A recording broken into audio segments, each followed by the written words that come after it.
le tenía miedo a caerme. Después de tantas operaciones, de tantas veces en el suelo literalmente, el dolor físico ya no me asustaba tanto. Lo que me paralizaba era otra cosa.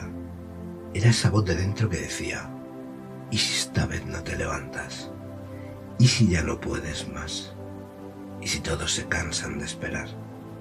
Eso era el miedo real, no el golpe. La voz después del golpe. Y ese miedo no grita. Ese miedo susurra. Y precisamente por eso es el más peligroso. Porque lo confundes con tu propia voz, con tus propios pensamientos, con la realidad. Hoy hablamos de ese miedo, el que no se ve, el que nadie más escucha, y de cómo aprender a distinguirlo de ti para que te deje de controlar. Hay dos tipos de miedo. El miedo que grita lo reconoces fácil. Es el pánico, la angustia aguda, el corazón a mil. Ese lo sabes manejar, o al menos lo sabes identificar. Pero el miedo que susurra es diferente. Se disfraza de sentido común, de prudencia, de realismo. Te dice cosas como: no vale la pena intentarlo. Ya sabes cómo acaba esto. No eres suficiente para eso. Mejor no arriesgues. Y como suena razonable, le haces caso, sin cuestionarlo, sin darte cuenta de que no es tu voz. Es el miedo hablando con tu voz. Yo lo veo muy claro en el proceso de recuperación después del divorcio. Cada vez que pensaba en volver a confiar en alguien, en abrirme de nuevo, en construir algo, aparecía esa maldita voz. Lorenzo, ya sabes cómo termina esto. Ya lo viviste. ¿Para qué repetirlo? Y durante mucho tiempo le hice caso. Me protegí tanto que me encerré. Y el encierro parecía seguro. Pero el encierro también es una prisión. El miedo tiene una función legítima. Nos protege del peligro real. El problema es cuando empieza a protegernos también de la vida. Cuando el miedo que nació para alejarte del fuego empieza a alejarte también del calor. Hay algo que aprendí que me cambió la perspectiva completamente. El miedo no desaparece cuando lo ignoras. Tampoco cuando te enfrentas a él así de golpe, como un superhéroe. El miedo se transforma cuando aprendes a observarlo sin fundirte con él. Cuando dejas de ser el miedo y te conviertes en el que lo observa.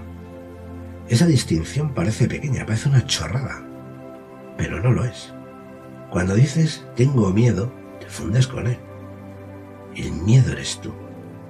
Cuando dices estoy sintiendo miedo ahora mismo, hay una distancia.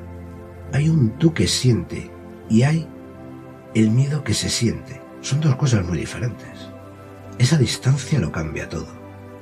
Porque desde ahí puedes preguntarte, ¿este miedo me está protegiendo de algo real?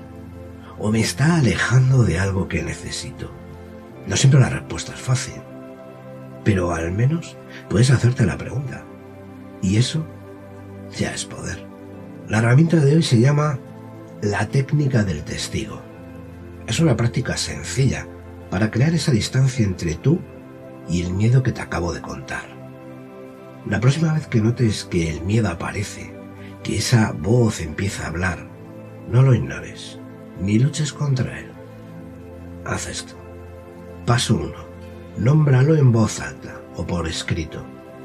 Ya sabes que soy un fanático de escribir.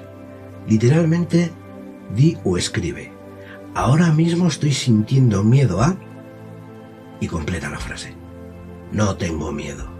Estoy sintiendo miedo a esto concreto, ahora mismo. Esa pequeña diferencia de lenguaje activa una parte diferente de tu cerebro. La parte que observa en lugar de la parte que reacciona. Paso 2. Hazte la pregunta del testigo. Imagina que eres un testigo neutral de lo que estás viviendo. No el protagonista, el testigo. Y desde ese lugar, pregúntate, ¿este miedo está basado en algo que está pasando ahora mismo? ¿O está basado en algo que ya pasó o que podría pasar?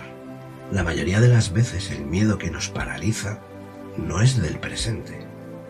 Es un miedo del pasado proyectado al futuro. Y cuando lo ves así, pierde fuerza. Paso 3. Una sola acción pequeña. No tienes que vencer al miedo.